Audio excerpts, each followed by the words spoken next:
내 사전에 불가능이란 없다라는 유명한 말을 남겼던 프랑스의 영웅 나폴레옹을 여러분 잘 아실 겁니다.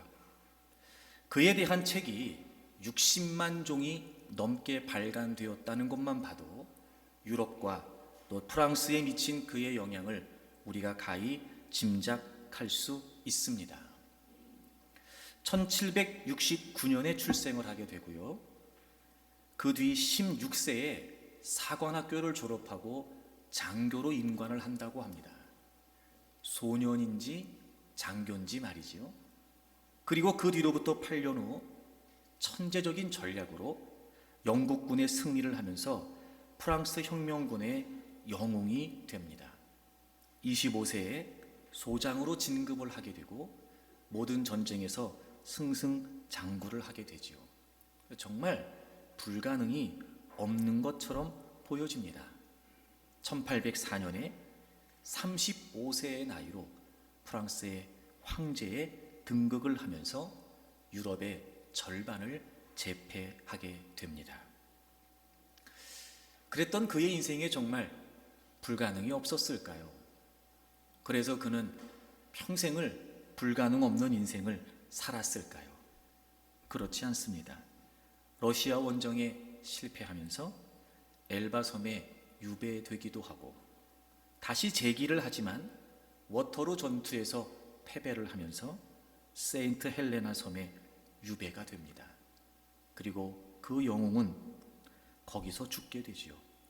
유럽 전역을 안방을 드나들듯 하던 강인한 그 남자는 병세가 완연한 환자가 되어서 마지막에 이런 말도 했다고 하네요.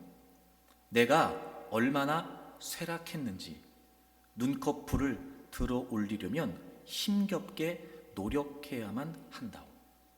내 근력과 사지가 나를 버렸고 나는 식물처럼 되어버렸어. 이제 사는 것이 아니요.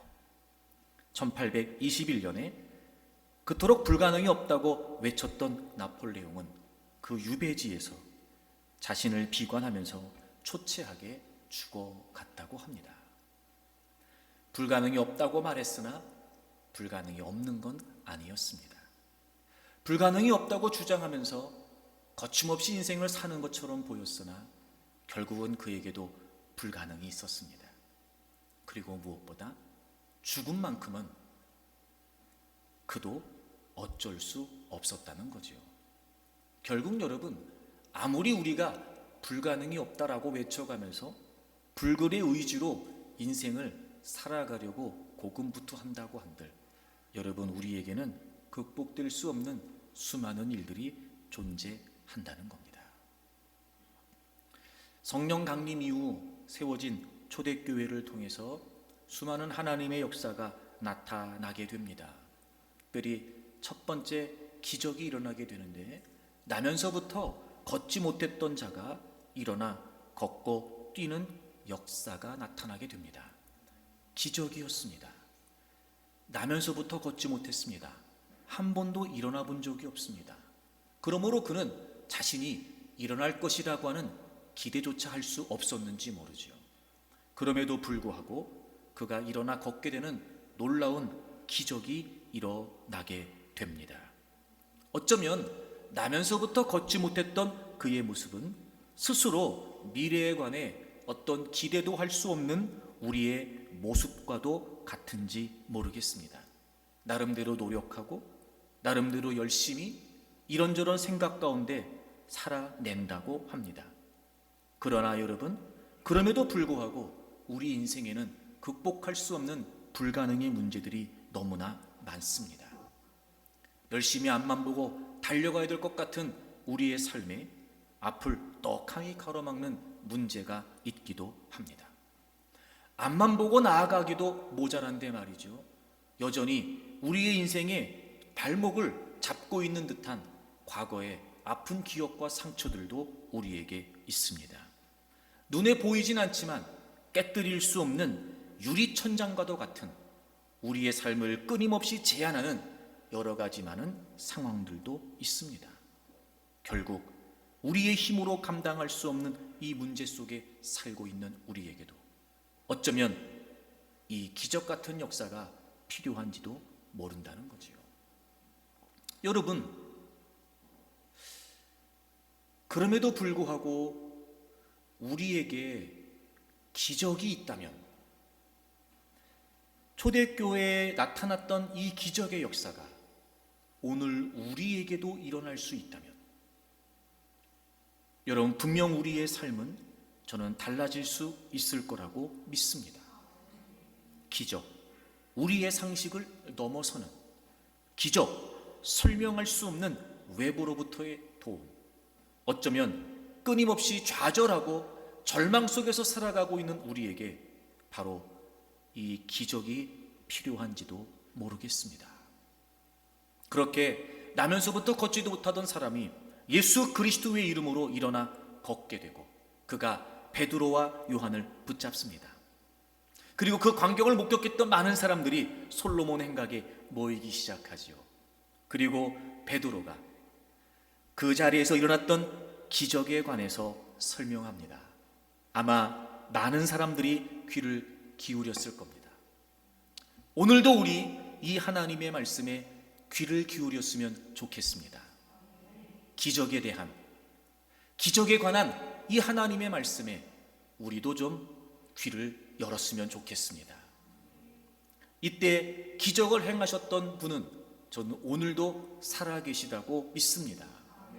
나면서부터 걷지 못했던 사람에게 기적을 일으키셨던 그분은 저는 오늘도 살아계셔서 얼마든지 우리에게 기적을 행하실 수 있는 분이라고 믿습니다. 여러분, 기적이 과연 무엇일까요?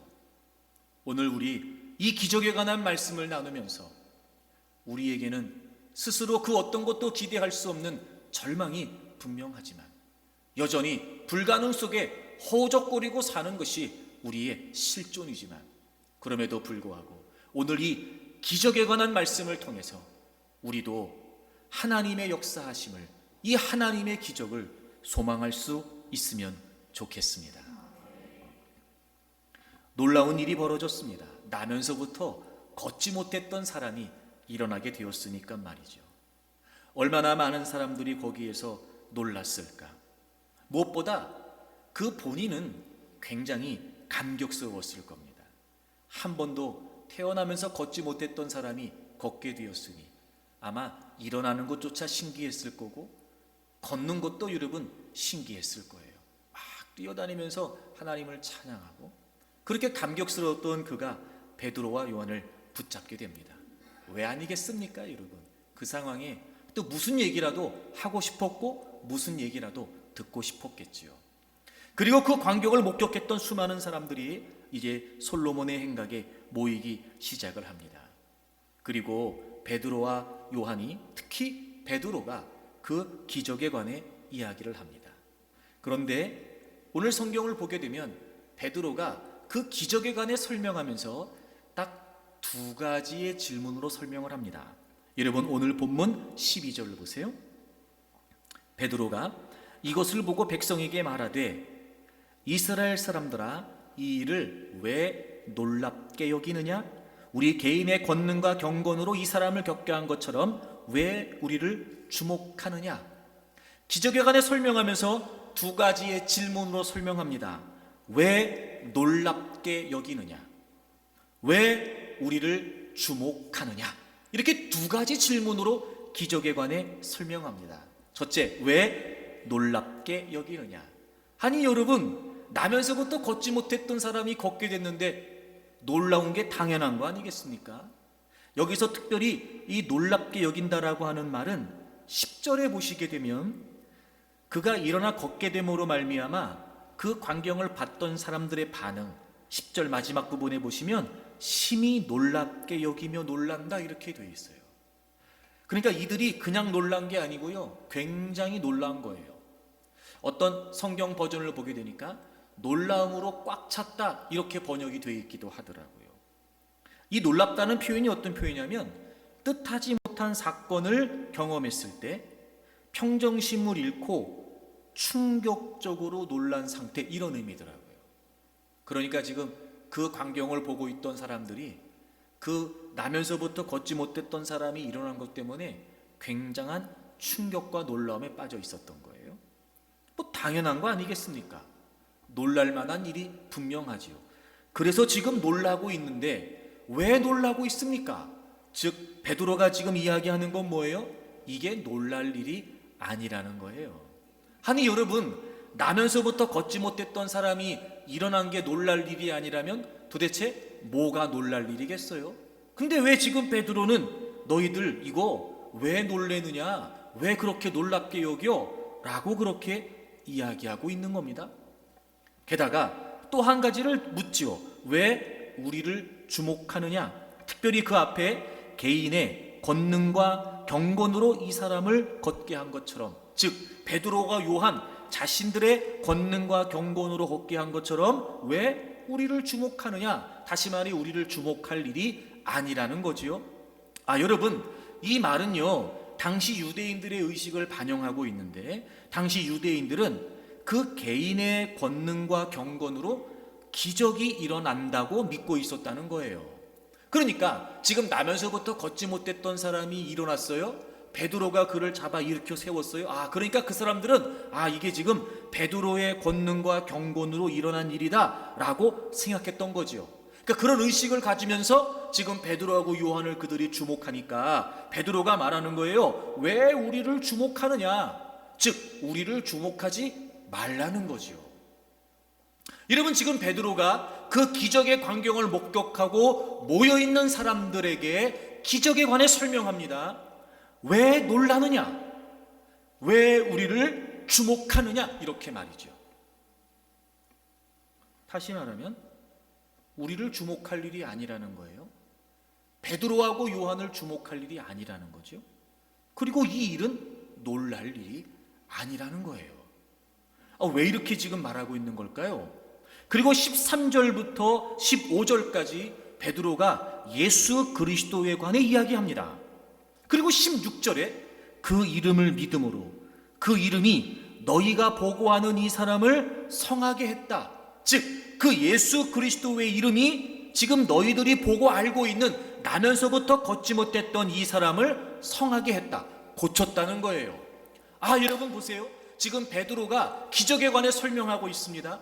그러면서 깜짝 놀라 거기에 모여있는 사람들의 얘기해요. 놀랍게 여기지 마십시오. 즉 놀랄 일이 아닙니다. 나를 주목하지 마세요. 나를 주목할 일이 아닙니다. 그리고서 예수 그리스도에 관해 이야기합니다. 여러분, 이게 무슨 의미일까요? 기적에 관해 지금 베드로가 아주 중요한 이야기를 하고 있습니다. 기적은 주님의 주권적인 역사였다는 거예요. 여러분, 그런 말이 돼요. 여러분, 왜 놀라십니까? 그래요. 사람이 했다면 놀랄 일이지요. 어떤 실력 있는 의사가 고쳤다면 정말 깜짝 놀랄 일일 겁니다. 하지만 이건 그 어떤 사람이 한 일이 아니고 주님이 행하신 일이니까, 주님이 행하신 일인데 그게 뭐가 놀랄 일이라는 거예요. 주님이 행하시는 일이기 때문에 이 일은 어쩌면 주님에게 너무 당연한 일일 수 있다는 거죠. 주님이 행하신 일이니까 당연한 거예요. 사람이 했다면 놀랄 일이지만 주님이 행하셨으니 놀랄 일이 아니라는 거예요. 여러분, 그도 그럴 것이 이 이야기의 배경을 살펴보면 이건 정말 어떤 사람의 계획이나 의도가 아니었다는 걸 우리가 알게 됩니다. 먼저 이 걷지 못하던 사람 말입니다. 이 사람이 걷기를 원해서 역사가 나타난 게 아니었다는 거 아시죠? 지금 그가 성전 미문 앞에 앉아 있습니다. 이유가 뭐였어요? 구걸하기 위해서였습니다. 늘 그랬습니다. 그리고 그날 기도 시간에 베드로하고 요한이 성전에 들어가고 있을 때 그 자리에 있었어요. 그리고 베드로하고 요한을 바라봤습니다. 이유가 뭐였냐면 구걸하기 위해서였어요. 그러니까 지금 이 기적의 주인공이었던, 오늘 일어나 걷게 되었던 이 사람이 원래부터 걷고 싶은 열망이 있어서 하나님의 역사가 있었던 게 아니었단 말이죠. 게다가 베드로하고 요한은 어떻습니까? 그 사람을 고쳐주기 위해서 그곳에 간 게 아니었죠. 제9시 기도 시간에, 우리식으로 표현하면 오후 3시 기도 시간이 되어서 지금 기도하러 성전에 올라갔던 거예요. 그러다가 그 사람을 만났고, 그리고 그 사람을 주님의 이름으로 일으키게 된 거였단 말이죠. 예를 들어서 베드로하고 요한이 이미 이 사람에 대해서 알고 있었고 맨날 그렇게 성전 문 앞에서 일어나 걷지도 못한 채 구걸하는 모습이 안쓰러워서 오늘은 그래, 오늘은 내가 가서 그 사람 좀 고쳐줘야 되겠다, 그리고 간 게 아니었단 말이에요. 전혀 의도하지 않았어요. 계획한 바도 없었습니다. 그리고 오늘 본문의 배경으로만 봐서는 이 사람도 걷고 싶은 마음이 있었던 것도 아니었죠. 그런 열망 없었습니다. 그런데 전적으로 주님이 역사하셔서 그 주님의 주권적인 역사에 의해 나면서부터 걷지 못했던 사람이 일어나게 된 겁니다. 여러분, 기적에 관해 궁금하십니까? 여러분, 기적에 관해 알고 싶으십니까? 다른 거 없습니다. 주님께서 행하시는 주권적인 역사였다는 겁니다. 그러니 지금 베드로하고 요한이 많은 사람들 앞에 주목을 받고 있잖아요. 그들 역시 그 광경에 놀라 그를 잡아 일으켜 세웠던 베드로에게 주목하는 게 어찌 보면 당연한 일일 수 있습니다만, 여러분, 베드로 입장에서는 이게 그럴 일이 아니거든요. 자기가 행한 일이 아니었단 말이에요. 주님이 행하셨던 일이에요. 이 기적의 근원이 조금도 자신에게 있지 않다는 걸 베드로는 알고 있었어요. 그러니 그들을 향해 이야기합니다. 여러분, 왜 우리를 주목합니까? 우리를 주목할 일이 아닙니다. 이건 내가 한 일이 아니에요. 그러니 여러분, 이 광경에 놀라는 건 이해가 되지만, 그래서 이 광경을 일으켰던 나를 주목하는 건 이해가 되지만, 여러분, 나를 보면 안 됩니다. 나를 주목하면 안 됩니다. 왜요? 이 일은 내가 한 일이 아닌 겁니다. 지금 이렇게 얘기하는 거예요. 그러니까 그 기적을 목격하고 모여있는 사람들에게 이 두 가지 질문을 통해 베드로는 지금 분명히 얘기하고 있는 겁니다. 놀라지 마십시오. 우리를 주목하지 마세요. 이 일은 그 어떤 사람이 행한 일이 아니고 주님께서 그분의 이름의 능력으로 행하신 일이라, 이 말입니다. 여러분, 왜 우리가 오늘도 기적을 기대할 수 있는 걸까요? 여러분, 왜 오늘도 우리가 불가능 투성이의 인생을 살면서 기적에 대해 소망을 품을 수 있는 걸까요? 그건 여러분, 그 기적이 우리에게 있는 게 아니고 그 기적의 이유가, 동기가, 원인이, 능력이, 힘이, 지혜가 우리에게 있는 게 아니고, 여러분, 기적은 전적으로 주님의 역사라는 겁니다. 하나님께서 하셨고 주님께서 하셨습니다. 물론 분명 걸으라고 명령한 사람이 베드로가 맞습니다. 그의 손을 잡아 일으켜 세워준 건 역시 베드로가 맞습니다. 그러니 사람들은 베드로를 주목할 수밖에 없었지요. 하지만 베드로는 알고 있었습니다. 이 기적은 자신이 행한 것이 아니라 주님께서 행하셨다는 걸 말이죠. 여러분, 정말 여러분의 삶에 기적이 일어나기를 원합니까? 기적은 주님의 주권적인 역사입니다. 하나님이 어떤 분이십니까? 여러분, 하나님은요, 자신의 권능으로 이 세상을 창조하신 분이십니다. 여러분, 창조의 기사를 보면은요, 시편에도 그렇고 다른 책에도, 다른 성경에도 많이 언급이 되어 있지만, 정말 이 창조의 기사를 볼 때마다 이건 진짜 하나님의 능력이라고 밖에는 설명이 안 돼요. 하나님께서 하늘과 땅을 만드실 때 궁창 위, 궁창 아래의 물을 나누시게 되고 그 위를 하늘이라고 하셨어요. 그리고 그 밑을 땅이라고 하셨어요. 원래 땅은요, 온 지면에 물이 덮여 있었거든요. 그런데 하나님이요, 그 물을 한 곳으로 다 모으셨어요. 그래서 땅과 바다가 나뉘어지게 돼요. 여러분, 이게 상상이나 가능한 일입니까? 그런데 하나님께서는 그렇게 하나님의 권능으로 세상을 창조하세요. 여러분, 지금 아무리 과학이 발달하고 기술이 발달했다 하더라도요, 이 모든 우주 만물의 원리를 다 알지 못합니다. 그런데요, 하나님은요, 하나님 자신의 지혜로 한치의 오차도 없이 지금 이 모든 우주 만물이 철저한 법칙과 질서에 의해 운행되고 있다는 거예요. 여러분, 주님은요, 자신의 권능으로 창조하셨으며, 여러분, 주님은요, 자신의 지혜로 지금도 이 세상을 주장하고 계시다는 겁니다. 창조주, 주관자, 바로 그분이 주님이십니다. 여러분, 그러니 이 주님께서 무슨 일인들 못하시겠습니까?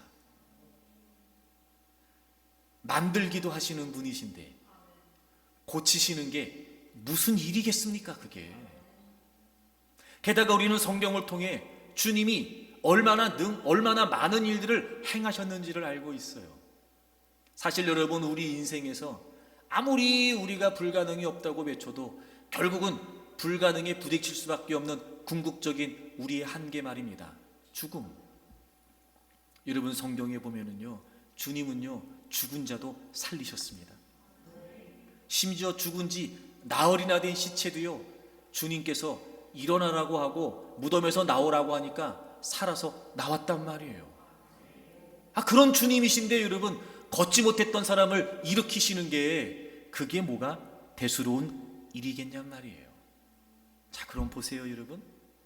오늘날도 기적이 필요하기 때문에 기적의 가운데 알고 싶고 기적을 소망하고 있는 우리에게 있어 사실 그 기적을 행하시는 주님에게 문제가 없어요. 그분은 변함없이 창조주이시고 주관자이시거든요. 사실 문제는 우리에게 있었던 겁니다. 자신의 주권으로 얼마든지 그 어떤 기적도 행하실 수 있는 주님을 우리가 온전히 믿지 못하고 있는 거예요. 우린 끊임없이 하나님을 제한합니다. 하나님을 믿는다고 하면서 우리는 내 생각 속에서 내가 만들어낸 하나님을 믿습니다. 우리가 하나님을 믿는다고 말할 때 어쩌면 우리는 내가 믿고 싶은 하나님을 믿는지도 모르겠습니다. 이 말이 무슨 말이냐면, 그러니까 기적의 주권이 하나님께 있는 게 아니라 오늘도 기적을 기대한다라고 말하면서 우리는 기적의 주권이 여전히 나에게 있는 거예요. 그게 아니고요, 여러분. 기적은 전적으로 하나님의 주권이라는 겁니다. 그러므로 오늘도 우리에겐 기적이 필요합니다. 오늘도 우리는 절망적인 우리의 삶 속에 하나님의 기적을 소망하는 존재로 삽니다. 그렇다면 여러분, 우리는요, 하나님을 하나님으로 믿는 게 먼저예요. 하나님을 하나님 되게 믿어야 된다는 거죠.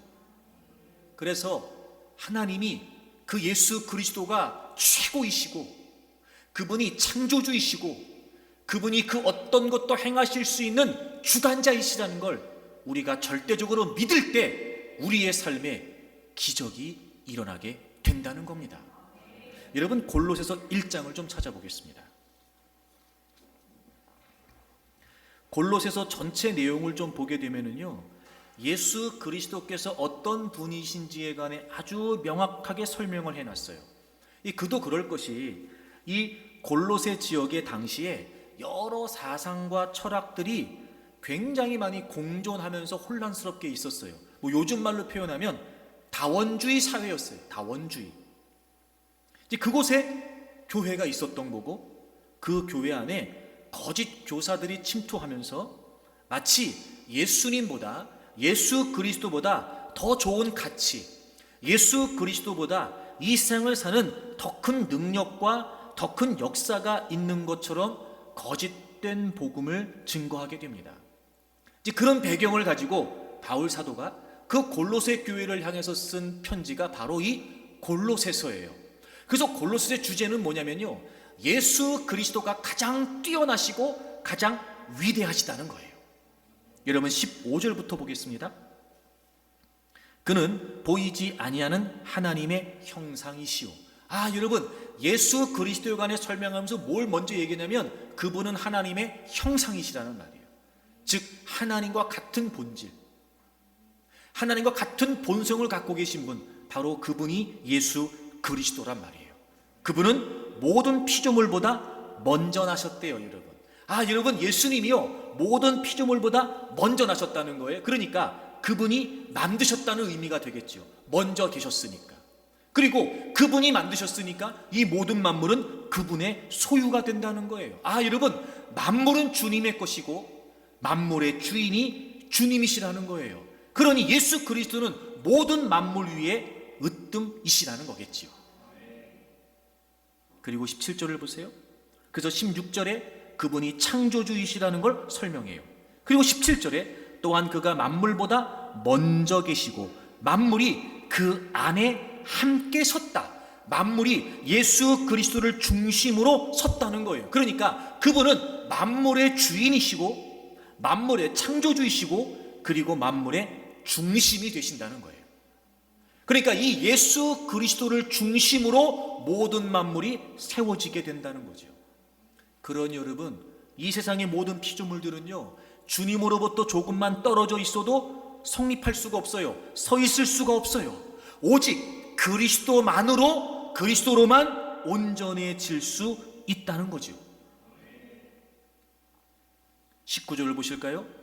더 놀라운 사실은 아버지께서는 모든 충만으로 예수 안에 거하게 하셨대요. 여러분, 하나님의 모든 충만이 누구에게 있어요? 예수 그리스도에게 있어요. 우리가 진정으로 하나님의 모든 충만을, 하나님의 모든 역사를, 하나님의 모든 가능을 경험하기를 원한다면 우리는 예수 그리스도와 마주할 수 있어야 돼요.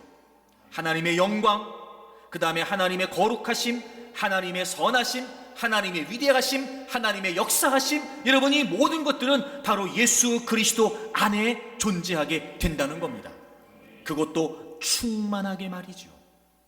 그래서 여러분, 골로새서 2장 3절을 좀 보세요. 3절, 그 안에는, 예수 그리스도 안에는 지혜와 지식의 모든 보화가 감추어져 있느니라. 여러분, 9절과 10절을 보실까요? 그 안에는 신성의 모든 충만이 육체로 거하시고, 즉 하나님의 신성이 충만하게 예수 그리스도 안에 있어요. 너희도 그 안에서 충만해졌으니 그는 모든 통치자와 권세의 머리시라. 여러분, 예수 그리스도는 바로 이런 분이십니다. 그런데 우리는 주님을 믿는다고 말하면서 과연 그 주님을 이렇게 믿고 있는가?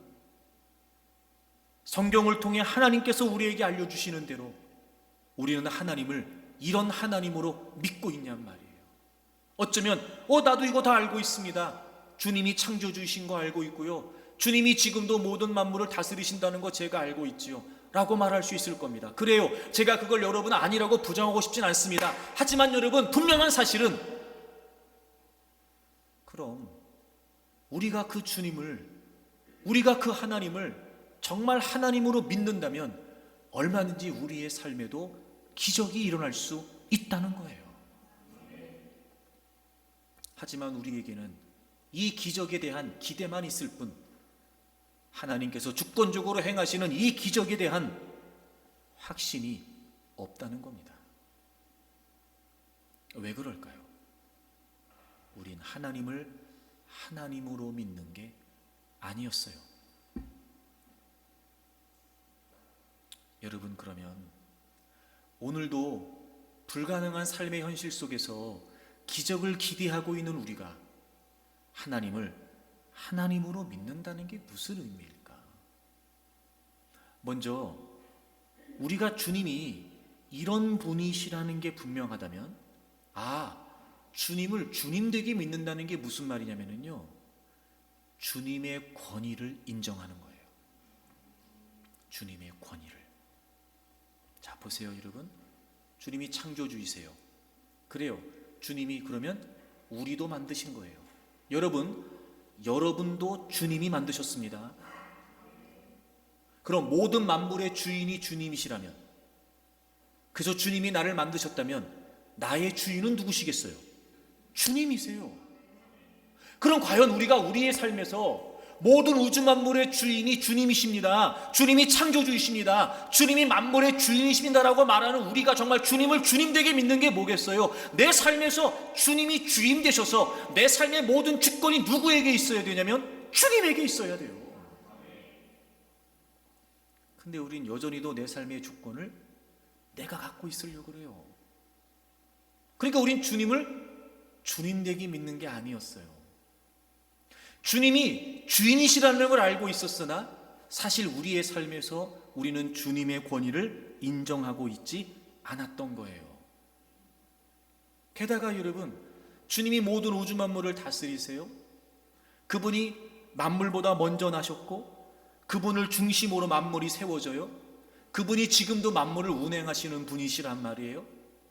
그러면 여러분, 모든 우주 만물은 누구의 다스리심을 받아요? 주님의 다스리심을 받아요. 그럼 나는 어때야 되겠어요? 나도 주님의 통치를 받아야 되는 거예요. 나도 주님이 만드셨잖아요. 나도 주님이 주인이시잖아요. 모든 우주 만물을 주님이 주관하시잖아요. 그러면 나도 당연히 그 주님의 손에 의해 지어진 피조물로서 주님의 통치를 따르는 게 마땅한 일이에요. 자, 보세요 여러분. 이 모든 우주 만물을 하나님이 만드시고 그리고 지금도 운행하시고 주관하시잖아요. 그래서 우리가 그걸 빗대어 쓰는 말 중에 하나가 뭐예요? 자연스럽다. 여러분, 자연스럽다는 말 쓰지요? 그게 무슨 말이에요? 자연스럽다는 게. 여러분, 이 자연이, 이 우주 만물이, 대자연이 어떻게 운행이 돼요? 주님의 통치 아래 있어요. 그게 뭐예요? 자연스러운 거예요. 뭔가 좀 여러분 어긋나거나 뭔가 좀 흐트러지거나 비뚤어지거나 이런 걸 우리가 자연스럽다고 말하지 않아요. 그치요 여러분? 그 자연스럽다는 말이 무슨 말이겠어요? 이 모든 대자연은 주님이 주관하세요. 주님이. 그 주님의 통치를 따릅니다. 여러분, 우리가 사복음서를 봐도 알지요? 바람도 바다도 다 누구에게 순종해요? 주님의 다스림에 순종해요. 아무리 여러분 성난 파도여도요, 주님 말씀 한마디에 잔잔해라. 그럼 어떻게 돼요? 잔잔해져요. 뭐예요 그게? 자연스러운 거예요. 그렇게 봤을 때 여러분, 우리는 자연스러워요? 그렇게 봤을 때 우리는 지금 주님의 통치와 다스리심에 순종해요? 자연스러워요? 여러분, 우린 부자연스러워요. 지금 여전히 불가능에 부딪히고 여전히 내 스스로 그 어떤 기대도 할 수 없다는 좌절과 절망 속에 산다는 걸 모르지 않으면서도 불구하고 왜 우리는 자꾸 자연스럽게 살려고 하지 않고 끊임없이 부자연스러운 삶을 고집하고 있는지 모르겠어요. 여러분, 기적을 원하십니까? 자연스럽게 사세요.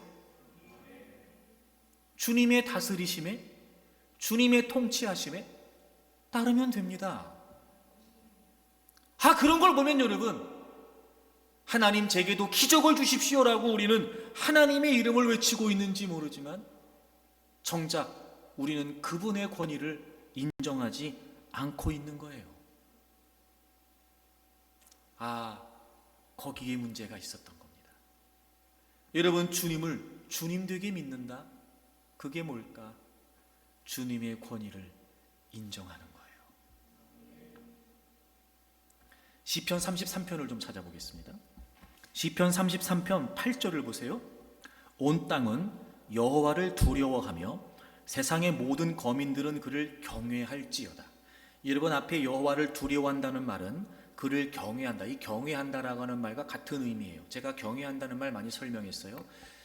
경외는 이런 거지요. 하나님이 하나님 되심을 알기에 그분의 권위를 인정할 때 경외를 깨달을 수 있게 돼요. 경외는 하나님이 어떤 분이시라는 그 하나님의 권위를 존중할 때 그분을 경외할 수 있어요. 그러니까 우리는 모두 다 하나님을 경외해야 돼요. 하나님을 두려워해야 돼요. 이게 무슨 말이냐? 하나님의 권위를 인정해야 된다는 거예요. 그 이유가 뭔지 아세요? 여러분, 9절 다 같이 읽을까요? 9절 다 같이 읽습니다. 시작. 그가 말씀하심에 이루어졌으며 명령하심에 견고히 섰도다. 아멘. 여러분, 왜 우리가 그분을 경외해야 돼요? 우리가 어쩔 수 없이라도 그분의 권위를 인정하지 않을 수 없는 이유가 뭐예요? 모든 이 우주 만물이 그분의 말씀을 다 따라요. 그분이 말씀하시면 무조건 그대로 다 이루어집니다. 우리가 결코 제어할 수 없고 우리가 결코 그 어떤 것도 행할 수 없는 이 모든 우주 만물까지도 여러분 주님의 말씀 한마디면 다 그 다스리심에 순종합니다. 그게 하나님의 권위였어요. 그러니 우리가 우리의 삶에서 정말 하나님을 하나님 되게 믿는다면 우리는요 끊임없이 그분의 권위를 인정하고 그분의 다스리심, 그분의 통치하심에 우리가 순종하려고 해야 됩니다. 그런데 여러분 우리는 너무나 힘겨운 싸움을 하고 있어요. 이걸 우리가 모르지 않아요. 그럼에도 불구하고 세상은 끊임없이 우리에게 도전하고 공격해와요. 세상에서 살아남으려면 하나님 따위는 잊어버리고 세상의 가치에 순응하라고 압박을 가해옵니다. 하나님의 주권을 인정하느냐, 즉 그래서 하나님의 통치에 순종하느냐, 아니면 세상에 순응하느냐, 이 사이에서 우리는 사실 결코 쉽지 않은 인생을 살고 있는 것 같습니다. 힘겨운 선택의 기로에 서 있는 겁니다. 세상의 가치, 세상의 방식에 순응하느냐, 아니면 하나님의 통치에 순종하느냐. 끊임없이 우리는 이 선택의 기로에 있습니다. 그런데 이 세상의 도전이 얼마나 거센지 하나님이 가려질 만큼 마치 우리가 어찌할 수 없는 큰 소용돌이처럼 몰아치면서 하나님도 가려버릴 만큼 거세게 우리에게 도전해 오고 있습니다. 결코 쉽지 않은 일이죠. 하지만 여러분, 오늘도 하나님께서 주권적으로 행하시는 기적이 있기를 원한다면 우리는 세상에 순응하기를 거부하고 세상이 우리에게 순응하라고 내미는 손길을 뿌리치고 우린 하나님의 통치에 순종해야 합니다. 그렇게만 되면 어찌 보면 바람과 바다도 순종하는 기적이 우리의 삶에도 나타나게 됩니다. 저는 그래서요, 이 신앙이 단순히 생각의 문제, 행동의 문제가 아니라 저는 이 신앙이 중심의 문제라고 생각이 돼요. 중심이 주님으로 바뀌면 생각도 바뀌고 행동도 바뀌어요. 근데 중심이 바뀌지 않으면 여러분 그 어떤 생각과 행동을 한들 소용없습니다. 중심이 문제예요. 과연 지금 내 중심에 하나님을 하나님 되게 믿고 있는가? 그 하나님의 권위를 인정하고 내가 그 하나님의 통치에 순종하면서 내가 지금 자연스럽게 살고 있는가? 하나님을 믿는다고 하면서 내가 믿고 싶은 하나님을 믿고 내가 하나님의 권위를 인정한다고 하면서 내가 하고 싶은 대로 하는 건 아닐까? 여러분, 이제 우리가 그런 신앙의 모습에서 벗어나야 됩니다. 하나님의 권위를 인정하면 하나님의 통치에 순종해야 됩니다. 그러면 우리의 삶에도 얼마든지 하나님의 기적이 나타날 수 있습니다. 여러분, 하나님을 하나님 되게 믿는다는 게 뭘까요? 오늘 본문으로 돌아와 보시면 베드로가 기적에 관해 이야기하면서 이제 13절부터 주님에 관해 설명을 해요. 그리고 16절에 그 이름을 믿음으로 그 이름이 너희가 보고 아는 이 사람을 성하게 하였나니 예수로 말미암아 난 믿음이 너희 모든 사람 앞에서 이같이 완전히 낫게 했다, 이렇게 얘기해요. 그러니까 믿음 얘기하는 거예요. 지금 믿음 얘기. 그러면서 그냥 예수님이라고 하지 않고 이름이라고 하는 말을 연거푸 반복해서 하고 있어요. 마치 이런 거죠. 예수님이 고치셨어 라고 하면 될 걸 그분의 이름이 고쳤다, 이렇게 얘기하는 거예요. 예수님이 고치신 게 분명한데 예수님이라고 이야기하지 않고 예수님을 믿는 믿음이라고 하지 않고 그 이름을 믿음으로 그 이름이 이렇게 자꾸 이름에 관해 이야기를 해요. 여러분, 이 히브리적인 배경, 유대적인 배경에서 이름이라는 건 어떤 의미가 있냐면 그 존재의 의미가 있어요. 이 존재. 그럴 것이 충분히 우리가 쉽게 이해되는 게 뭐냐면, 여러분, 이름을 부른다는 게 무슨 의미예요? 그 상대가 실제한다는 거거든요. 그 이름을 부르는 거예요. 그렇죠, 여러분? 그러니까 이름을 부른다는 건 분명히 그 상대, 즉 어떤 대상이 존재한다는 걸 말하죠. 그리고 이름을 부른다는 게 무슨 의미예요, 여러분? 상대가 있어요. 그래서 이름을 불러요. 이게 뭐예요, 그러면 여러분? 얘기하는 거예요, 지금. 만나서 얘기하고 교제하는 거예요, 지금. 여러분, 예수님을 믿는다, 그래서 예수님이 행하셨다라고 하면 될 걸, 왜 그 이름이 성하게 했다, 그 이름을 믿음으로 왜 이렇게 표현하는 걸까? 여러분, 기적을 가능하게 했던 그 예수 그리스도의 믿음에 관해 지금 베드로가 설명하고 있는 거예요. 그래서 사실 베드로가 그 걷지 못하는 사람을 일으켜 세울 때 뭐라고 얘기했어요? 나에게 은과 금은 없다, 난 그건 없어, 그런데 내게 있는 것을 너에게 준다, 이렇게 얘기하거든요. 내게 있는 걸 너에게 준대요. 그게 뭐였어요? 예수 그리스도의 이름으로 일어나 걸으라는 거였어요. 여러분, 우리가 주님을 주님 되게 믿는 게 뭘까요? 주님을 끊임없이 알아가는 거예요. 주님과의 교제를 통해서 주님의 존재를 우리가 분명히 믿고, 우리의 믿음의 대상이신 그 실제하시는 그분을 분명히 한다면, 우리는 끊임없이 그분과의 교제 속에서 그분을 알아가는 거란 말이에요. 여러분, 믿음은 신념이 아니고요, 신뢰예요. 우리가 주님을 주님 되게 믿는다, 그래서 우리의 삶에 기적이 나타난다. 이게 무슨 의미냐면, 그래, 기적이 나타날 거야, 그래, 이게 안 되는 게 될 거야, 그래, 이게 어려운 상황이 해결될 거야, 이게 아니고요, 신념이 아니고요, 기적은 신뢰예요. 주님을 신뢰하는 거예요. 주님을. 그러니 여러분, 우리가 주님을 주님 되게 믿는다는 건 그 주님과의 관계 속에서 주님을 더 알아감으로 그 어떤 불가능의 상황에서도 주님을 신뢰하는 거예요. 그러니 오늘도 우리는 우리의 삶에 기적이 일어나기를 원하지만, 그래서 우리가 주님을 믿는다고 말하고, 때로는 우리가 주님의 이름을 외쳐보기도 하지만, 그럼에도 불구하고 여러분, 우리에게 아무런 역사가 일어나지 않는 이유가 뭘까? 어쩌면 우리는 주님을 믿는다고 하면서 신념 속에 갇혀 있는 건 아닐까? 과연 우리가 그 신념을 뛰어넘어 주님을 신뢰하는 온전한 믿음으로 나아가고 있는 걸까? 여러분, 우리의 문제가 거기에 있었던 거죠. 그래서 여러분, 믿음은 쌓아야 되고 쌓여야 돼요. 관계이기 때문에 그래요.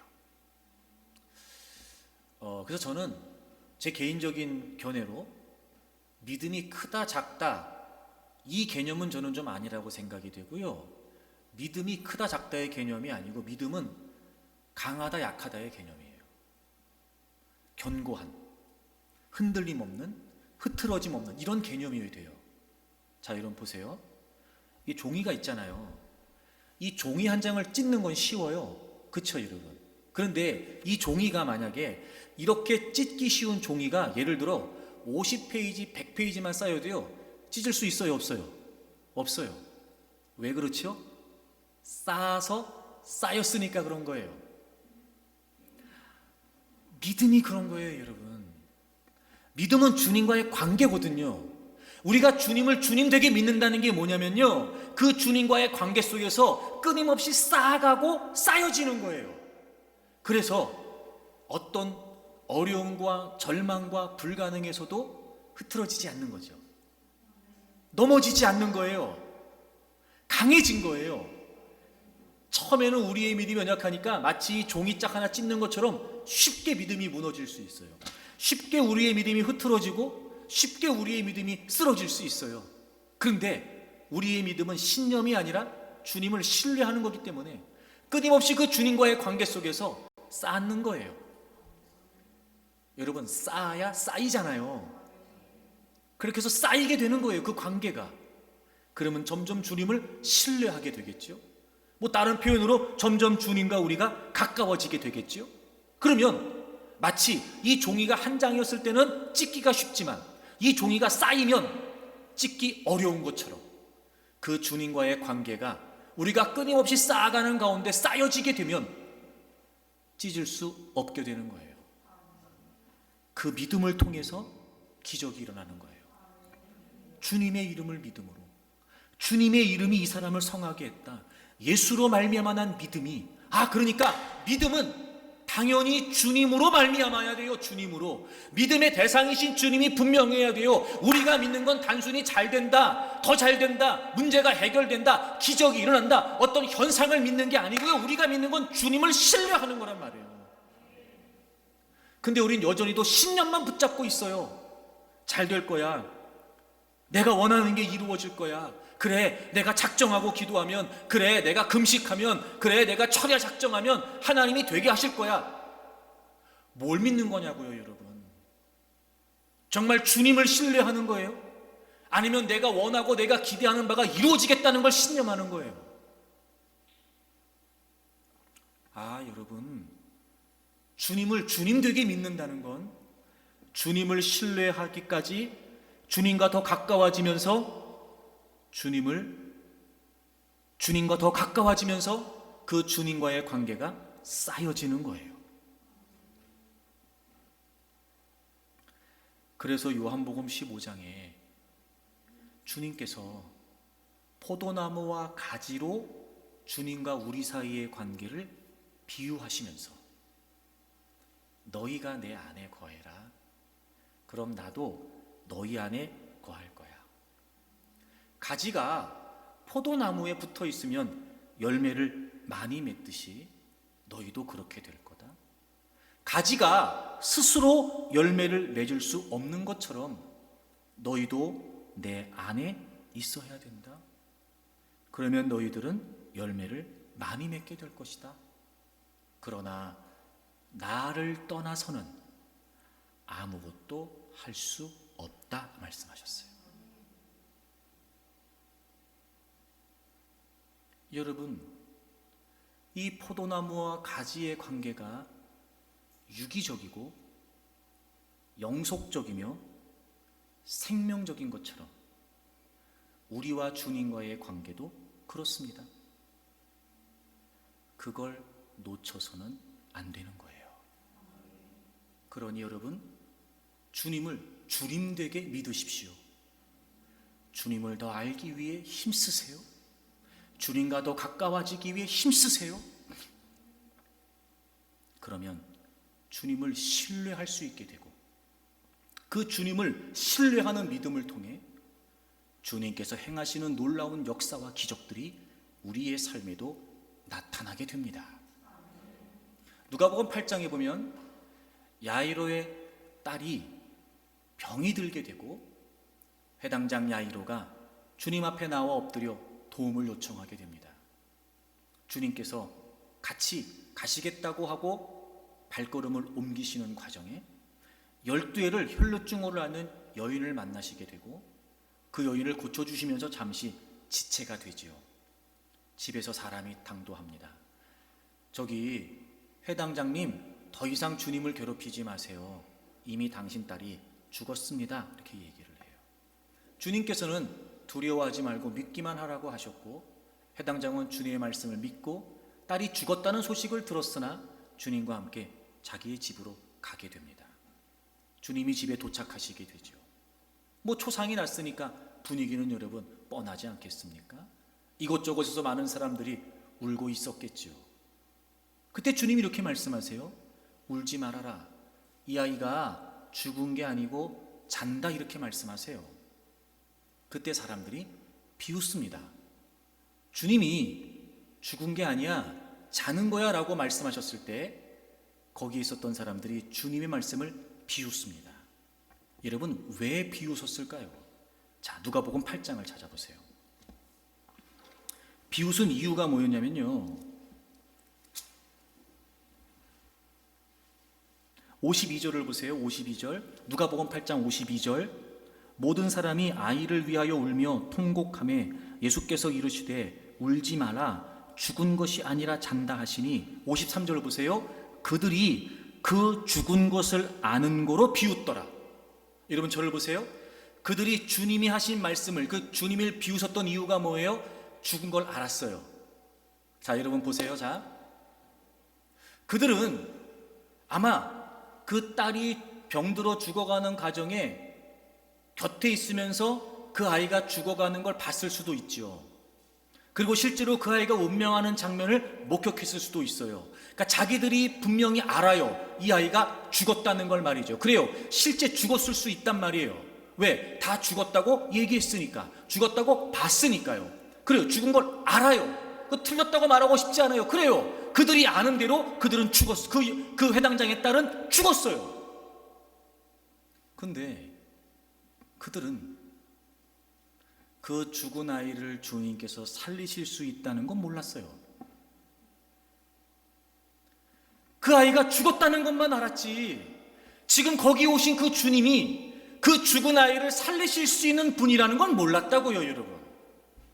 그럼 만약에 그 아이가 죽었다는 걸 알고 있는 그들이 그 아이를 주님께서 살리실 수 있다, 주님이 그러신 분이다라고 하는 걸 알았다면 주님이 하시는 말씀을 비웃었겠어요?